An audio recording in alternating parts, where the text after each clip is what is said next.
ত্রিপুরা বিধানসভা আজ এক অনন্য আয়োজনের সাক্ষী রইল। এই কর্মসূচিতে অধ্যক্ষ, মন্ত্রী, বিরোধী দলনেতা সহ বিধানসভার সমস্ত ধরনের নির্বাচিত সদস্যরা প্রায় সবাই উপস্থিত ছিলেন। মূলত আজকের দিনটা ত্রিপুরা বিধানসভার বা গণতান্ত্রিক ত্রিপুরা রাজ্যের ক্ষেত্রে একটা গুরুত্বপূর্ণ অধ্যায়, কেননা আজকের দিনেই ত্রিপুরা বিধানসভার পথ চলা শুরু হয়েছিল। এই উপলক্ষে আয়োজিত অনুষ্ঠানে আলোচনা করতে গিয়ে মুখ্যমন্ত্রী প্রফেসর ডক্টর মানিক সাহা আজকের দিনটার গুরুত্ব আলোচনা করার পাশাপাশি ত্রিপুরা রাজ্যের সুষ্ঠু গণতান্ত্রিক পরিমণ্ডল বিকাশে সকল অংশকে এগিয়ে আসার আহ্বান রাখেন। পাশাপাশি মুখ্যমন্ত্রী দাবি করেন, এই সময়ের মধ্যে গোটা দেশ প্রধানমন্ত্রীর দিক নির্দেশে এক উন্নত সভ্যতার দিকে এগিয়ে চলেছে। এর পাশাপাশি মুখ্যমন্ত্রী ওনার নাতিদীর্ঘ আলোচনার মধ্য দিয়ে ত্রিপুরা রাজ্যের গণতান্ত্রিক পরিমণ্ডলকে বিকশিত করার ক্ষেত্রে যারা ভূমিকা পালন করে চলেছেন প্রত্যেকের প্রতি কৃতজ্ঞতা জ্ঞাপন করেন।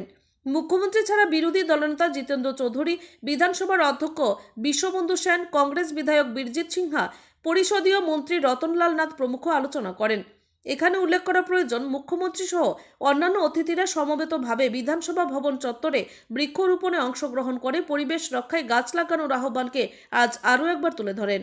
ব্যুরো রিপোর্ট, আমার ত্রিপুরা এক্সপ্রেস।